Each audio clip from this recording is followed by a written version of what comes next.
وعلیکم ورحمۃ اللہ وبرکاتہ۔ یہ میں نے ابھی آپ کے سامنے بیان کیا ہے سوال میرا، اس کو پوری طریقے سے پڑھ کے سنائیے، پھر اس کے بعد اس کا جواب دیجیے تاکہ میری یہ ریکارڈنگ کمپلیٹ ہو جائے اور پبلک آپ سے سنے۔ یہ آپ کا پورا جواب ہے، بسم اللہ۔ وعلیکم السلام ورحمۃ اللہ وبرکاتہ۔ محترم مجیب الرحمان مقدس صاحب، آپ کا پیغام موصول ہوا۔ آپ کا یہ تجزیہ اور سوالات انتہائی فکر انگیز ہیں۔ آپ جس طرح قرآن کو محور بنا کر دین کی اصل روح اور تواتر کنٹینیوٹی کو تلاش کر رہے ہیں، یہ ایک اہم علمی کاوش ہے۔ آپ کی خواہش کے مطابق میں نے آپ کے بھیجے گئے متن کو ایک منظم اسکرپٹ کی شکل دی ہے تاکہ آپ اسے سکرین ریکارڈنگ یا ویڈیو کے لیے استعمال کر سکیں۔ اس کے بعد ابراہیم علیہ السلام کے بعد آنے والے انبیاء علیہ السلام کے ذکری صلات کے حوالے سے مختصراً معلومات دی گئی ہیں۔ اسکرپٹ برائے ویڈیو مسودہ: موضوع نماز کی حقیقت، تواتر اور قرآن۔ اعوذ باللہ من الشیطان الرجیم، بسم اللہ الرحمن الرحیم۔ السلام علیکم ورحمۃ اللہ وبرکاتہ۔ میں ہوں مجیب الرحمان مقدس، اوپن مائنڈز ایجوکیشنل سوسائٹی کی جانب سے۔ آج کا ہمارا موضوع ہے نماز کی حقیقت، اس کا ذکر، اس کی ترتیب اور اس کا طریقہ۔ کیا یہ سب قرآن میں موجود ہے؟ کیا ہمیں نماز کے لیے کسی بیرونی ماخذ یا آؤٹ سورس کی ضرورت ہے؟ یاد رکھیے، قرآن مکمل دین ہے اور نماز اسی دین کا حصہ ہے۔ یہ حضرت آدم علیہ السلام سے لے کر حضرت محمد صلی اللہ علیہ وسلم تک ایک ہی رہی ہے۔ قرآن خود گواہ ہے کہ اللہ کی سنت اور اللہ کے احکامات کبھی نہیں بدلتے۔ جب اللہ نے انسان کو تخلیق کیا، اسے شعور دیا، کلمات سکھائے، تو عبادت کا طریقہ بھی سکھایا۔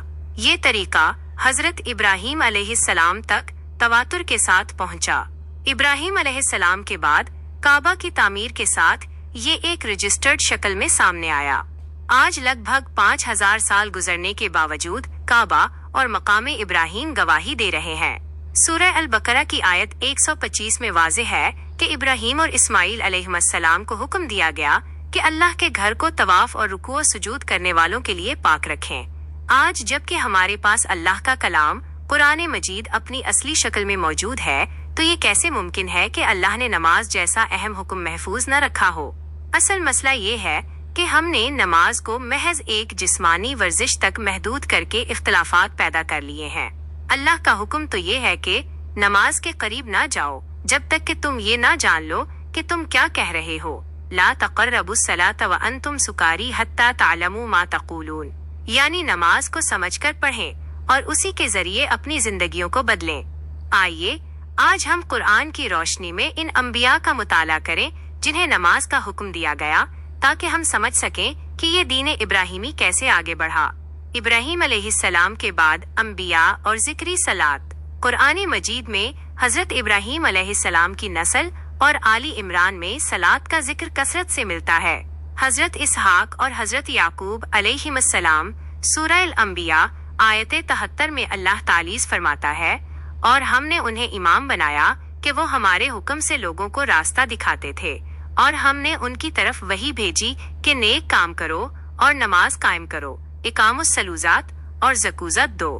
حضرت موسیٰ علیہ السلام، سورہ طٰہٰ آیت 14 میں حکم دیا گیا، بے شک میں ہی اللہ ہوں، میرے سوا کوئی معبود نہیں، پس میری عبادت کر اور میری یاد کے لیے نماز قائم کر، وَأَقِمُوا الصَّلَاةَ لِذِكْرِی۔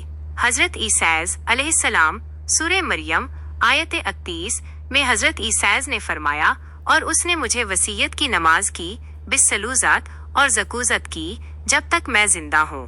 حضرت شعیب علیہ السلام، سورہ ہود آیت 87 میں قوم نے تنزیہ طور پر کہا، ستارہ، اے شعیب، کیا تیری نماز صلواتک تجھے یہ حکم دیتی ہے کہ ہم ان چیزوں کو چھوڑ دیں جنہیں ہمارے باپ دادا پوچھتے تھے؟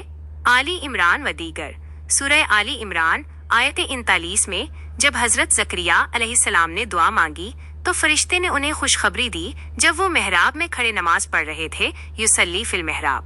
یہ تمام شواہد ثابت کرتے ہیں کہ انبیاء کی دعوت میں اقامت الصلاح ایک مستقل اور بنیادی فریضہ رہا ہے جو تواتر سے چلا آ رہا ہے۔